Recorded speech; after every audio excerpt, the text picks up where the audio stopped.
Pessoal, vamos falar sobre a situação na Ucrânia. Continua basicamente a mesma coisa, mas a gente teve alguns desdobramentos bastante importantes de ontem para hoje. Tá? Essa notícia foi sugerida, ou essas notícias foram sugeridas por o historiador Brzezinski e mais um monte de gente. Obrigado aí ao pessoal que sugeriu a notícia. Obrigado a você que está assistindo o nosso vídeo. Se você gosta do nosso conteúdo, por favor, deixe seu like, se inscreva aqui no canal, né? Pois bem, o que teve de novidade ontem foi principalmente um ataque muito forte na região de Irpin. Irpin, aqui próximo a Kiev. Como vocês sabem, aquela grande coluna de tropas russas está completamente parada aqui próximo a Hostomel. Não avança nada já fazem vários dias. Hostomel ainda está em disputa, Bucha também, mas ontem aconteceram muitas disputas em Irpin, muitos bombardeios russos lá. Aparentemente os russos querem passar pela cidade ou tomar a cidade dentro da ideia deles de cercar completamente Kiev, né? É o plano deles cercar Kiev, fazendo um cerco a Kiev. Por quê? Porque eles fizeram isso em Grozny, na Chechênia. Foi exatamente assim que a Rússia ganhou a guerra contra os chechenos. Lá era uma situação diferente, porque era um movimento que queria separação da Rússia. Então, mas foi assim que as tropas russas fizeram lá. Eles cercaram Grozny, bombardearam a cidade até não mais querer, e aí finalmente conseguiram ganhar a guerra, né? A questão toda é a seguinte, é uma diferença de escala significativa aqui. Grozny é uma cidade de 300 mil habitantes, menor que Niterói. E Kiev é uma cidade de 3 milhões de habitantes. É muito maior em área, é muito maior em complexidade, em terreno, em população, em tudo. Então, será que os russos vão conseguir esse intento? A gente não sabe ainda. Não tem dado mostras de que conseguirão, não. Tanta falha de logística que não dá mostra de que vai conseguir, não. Aqui existem alguns bombardeios que foram feitos também em Kiev, mas aqui não tem a ver com tropas. Aqui é batalha mesmo. É tropa tentando atacar aquilo ali, né? Além de Irpin, que aliás teve uma cena muito triste, porque pegou o momento em que um morteiro atingiu uma família que estava andando na rua, tentando fugir de Irpin, e o morteiro pegou a família inteira, matou a família inteira. Muito triste essa foto. Eu não vou mostrar aqui no vídeo, porque o YouTube não gosta, mas você não vai ter dificuldade de achar por aí, não. Enfim, além dessa briga em Irpin, teve também muito ataque em Mykolaiv, que fica aqui próximo a Kherson, que é o caminho para Odessa, né? Então já havia vários ataques antes, continua o ataque russo muito forte ali. Claramente a Rússia está querendo expandir para cá, para isolar Odessa do resto da Ucrânia e poder tomar essa cidade, que é uma cidade muito importante. É o porto mais importante da Ucrânia neste momento. A Ucrânia também tem o porto de Sevastopol, que fica na Crimeia, que é maior ainda, mas vocês sabem, a Crimeia já está tomada pelos russos desde 2014, né? Bom, a outra novidade que você tem é a contraofensiva em Kharkiv, que chegou na fronteira russa. Você lembra que ontem a gente falou que as tropas lá em Kharkiv, as tropas ucranianas em Kharkiv estavam conseguindo reganhar território, reconquistar território que havia sido tomado pelos russos anteriormente, né? E isso continua, eles continuam avançando e chegaram até a fronteira russa. Então, em boa parte dessa região que ainda está marcada em vermelho aqui, na verdade já não está mais sob domínio russo, já está de volta ao domínio ucraniano, né? Porém, é lógico, a Rússia não ia aceitar isso de forma tranquilinha, e houve um grande bombardeio da cidade de Kharkiv ao longo dessa noite. Tá? Foi muitos bombardeios por avião. Bombardeio aéreo na cidade de Kharkiv, muito triste, atingindo indiscriminadamente áreas civis e áreas militares e coisas do governo. Saíram jogando bomba lá de qualquer jeito, muito triste isso, mas não muda o fato que a Rússia parece estar cada vez mais distante de uma vitória em cima de Kharkiv. Bom, Mariupol, como a gente falou, ontem teve a segunda tentativa de se fazer um corredor humanitário para que as pessoas saíssem de Mariupol, né, que é uma cidade tomada. Ela não foi tomada pelos russos, mas ela está cercada pelos russos e não tem água, não tem luz, não tem nada. Tem muitos civis ali que querem sair da cidade, que precisam de atendimento médico e coisa e tal. Tentou-se um corredor humanitário no sábado, tentou-se um corredor humanitário no domingo, e em ambas as situações não aconteceu porque os russos não paravam de atirar, e neste momento não tem como passar civis por uma região em que você tem fogo inimigo, né? Ou seja, está claro que os russos querem fazer esse negócio da mesa de negociação, falar que vai ter o corredor humanitário, mas na hora H eles não querem nem saber, não estão nem aí mesmo e saem matando todo mundo.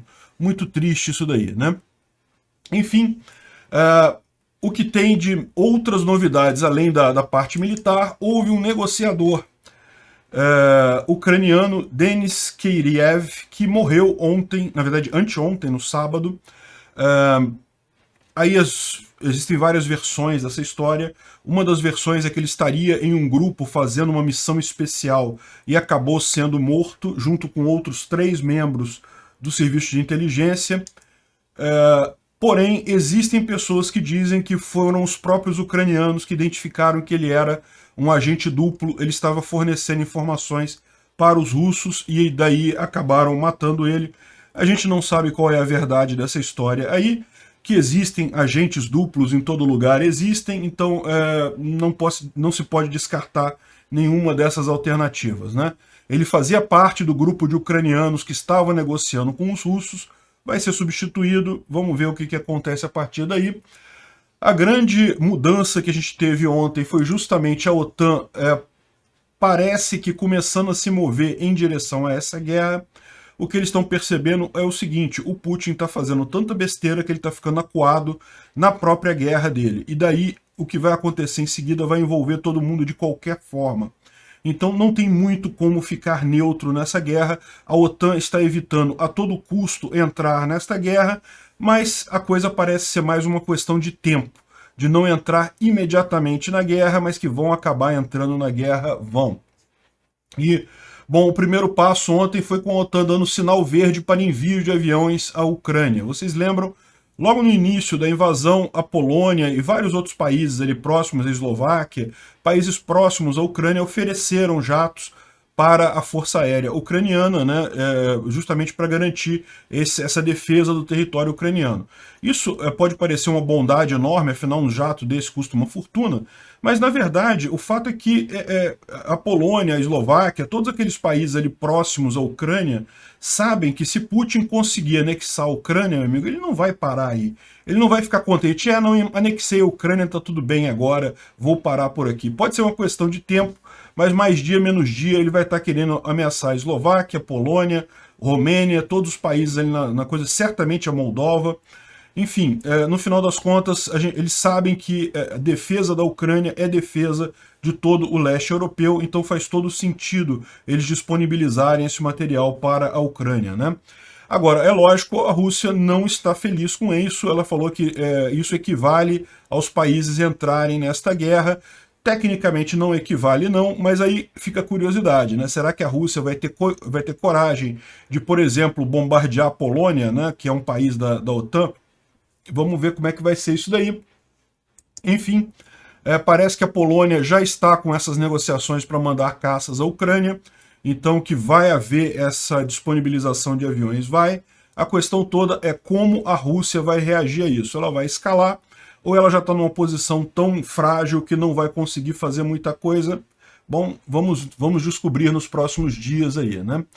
E esse fronte militar dessa guerra, vocês sabem, é só uma parte dela, a outra parte é a parte econômica, e a parte econômica continua dando mostras de que dói muito mais na Rússia do que a parte militar. A parte militar, com todas essas resistência ucraniana, com todo esse apoio externo e coisa e tal, é aquilo que a gente fala, é muito difícil contrapor as tropas todas russas que estão lá. A Rússia tem um exército muito grande, um poderio militar muito grande, então, embora tenha perdido muita coisa, o comboio parece que está inutilizado, tá, gente? Tem gente dizendo que o comboio está parado lá, porque está totalmente inutilizado, não tem como ir para qualquer lugar, seja lá o que eles estivessem tentando ali, já deu errado.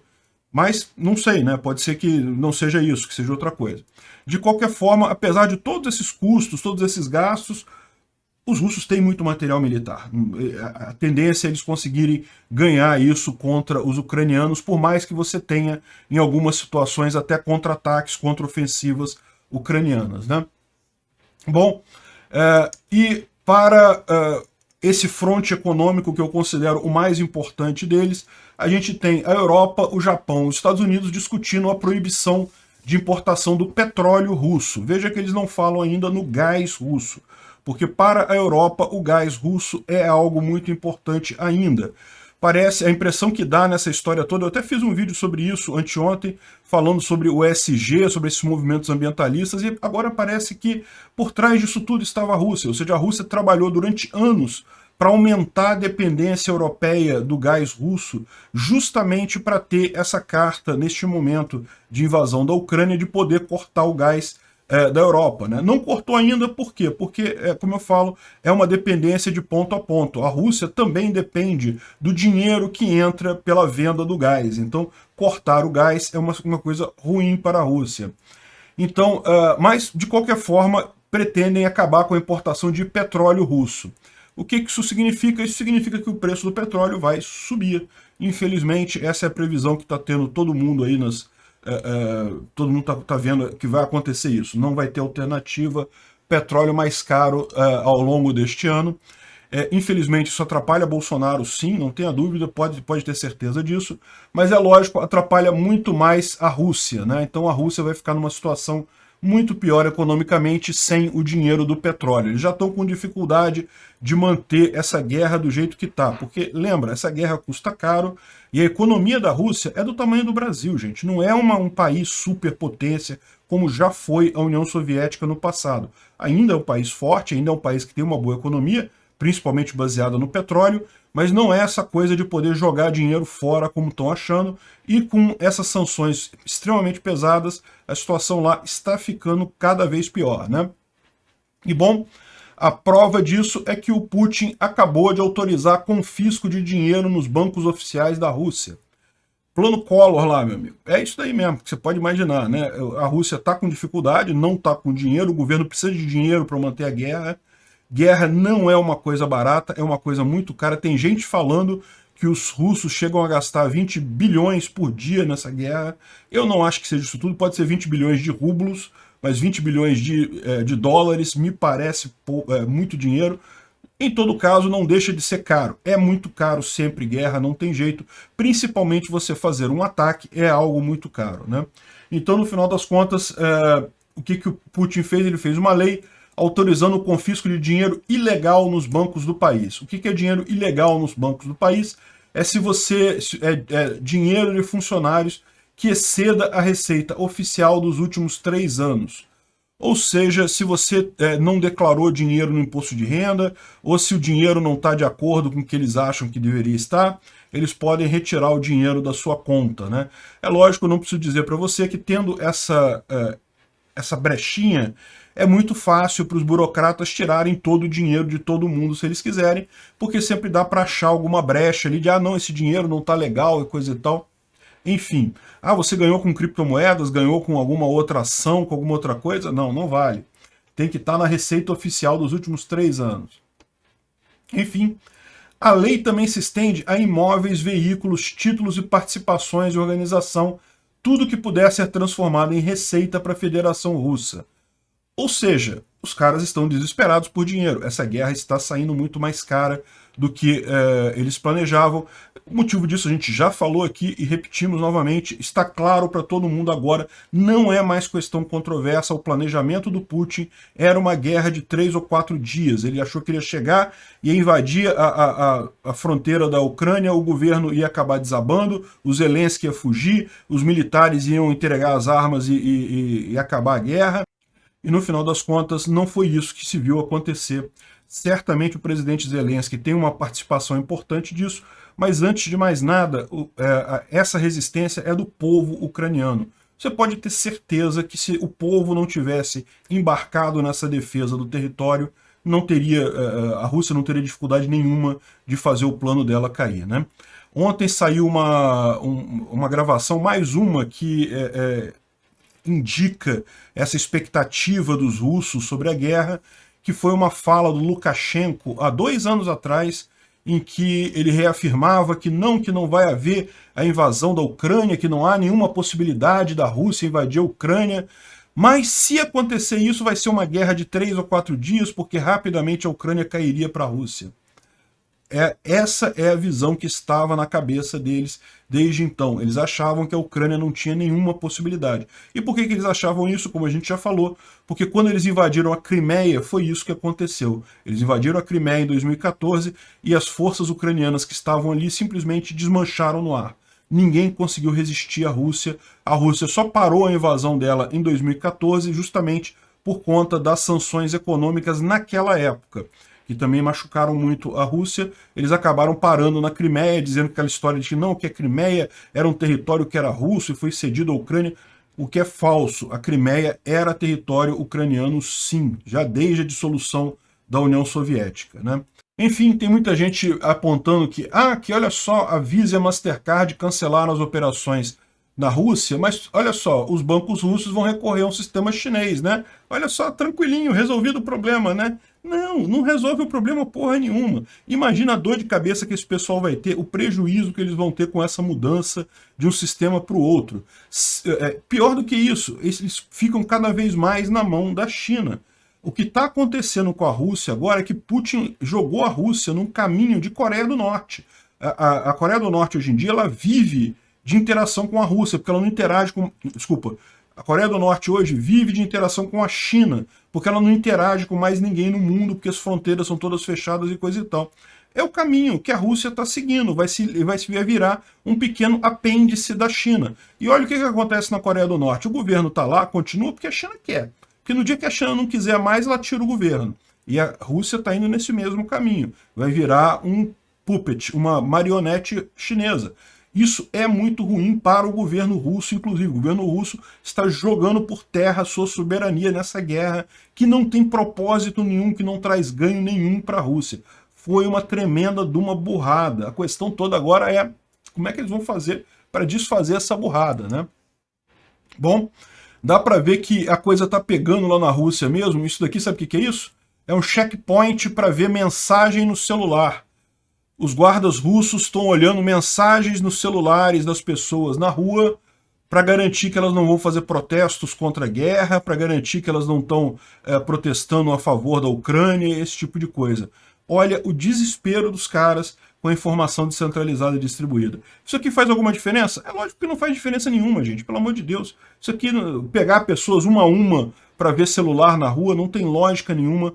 Isso só mostra um regime em desespero que está perdendo a guerra da informação até no seu próprio país. Estão dizendo que no dia 11 de março a Rússia vai fechar a internet dela. Eles próprios vão desligar a internet dela.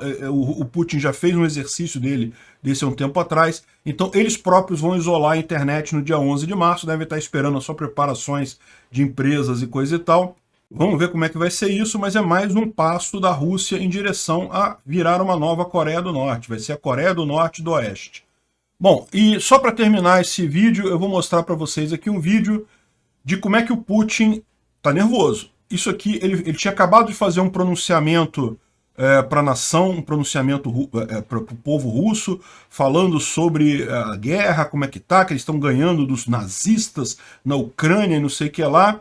Aí ele se levanta e depois ele senta de novo e fala mais que não, que tá indo tudo bem, que a guerra tá indo tudo certinho e coisa e tal, que é tudo conforme a gente tinha planejado, entregando que é lógico que não estava conforme planejado. Se tivesse conforme planejado, não precisava estar explicando isso, falando isso, né? Olha só. Ele levanta, encerrou a entrevista, acabou a entrevista.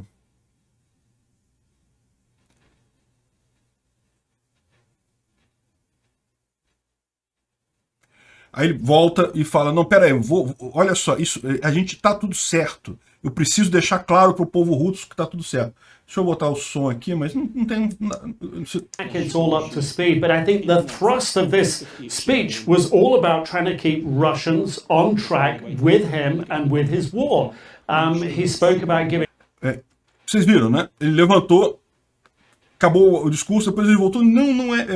a gente tá tudo de acordo, tudo legal, tudo certinho. Muito estranho, Putin tá nervoso, o cara sabe que errou, a questão toda é o que vem a partir daí. Obrigado por assistir o vídeo até o final. Além de curtir, compartilhar e se inscrever no canal, considere se tornar patrocinador com valores a partir de R$ 1,99. Clique no botão Seja Membro abaixo para saber as condições e vantagens de patrocinar o canal. Mais informações sobre o nosso projeto, visite nossos sites indicados na tela.